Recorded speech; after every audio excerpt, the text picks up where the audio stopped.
With tears in his eyes he prays, all day Sunday.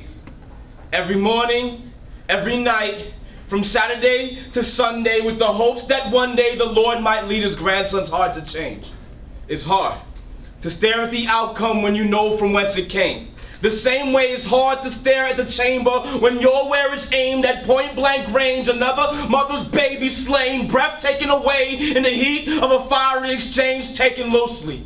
Life reminds us, no, resembles, looks a lot like the movies, except here there are no happy endings, no rewinds, barely a second chance to rehearse those lines. So I'm thinking, what happens, what clicks, what sleeve on the fabric of time rips, then sends you spiraling head first into a cyclone, spinning in circles till you find yourself falling head first into the deepest black depth, the corners of your mind adorned with the most intricate patterns of cobwebs and places you don't go no more. Grandson, a soldier with no cause left to stand for, and though the battle rages on, you can see it in his eyes that he's tired of war but can't stop fighting himself. His heart's too cold to melt. Ice cold is what they call it, a state of being preferred by alcoholics, where there exists only the feeling of numb fingertips, intoxicated to the point that you can no longer feel the hits. Life never mending, always bending, and we stay suspended like that's all we have left walking in nothing but pure subconsciousness when you know nothing but the wrong answers to the test. You keep failing, like every fucked up thing remains etched like life that's been drawn on a concrete etch-a-sketch. You can't two-step your life away.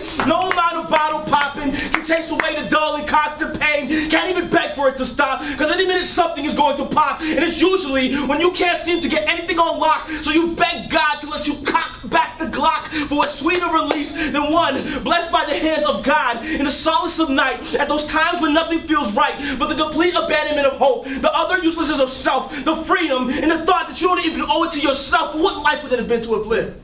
To be empty and without purpose. To be worthless is far less an admirable trait, let alone something we strive for. There are mothers, grandfathers, and grandfathers that can testify to what they pray and cry for. For better is not that far away. You shouldn't have to be locked behind those gates to make that change. I know that song is such an easy song to sing while grandson fades away in the wind. Granddad begs for the forgiveness of his sin. It's funny how certain type of calibers make mice of men, and a simple prayer is what remains of them. Well, if only God can judge you, this is the arraignment then, because something has to spark a change within. So when I start with a prayer, since prayer changes things.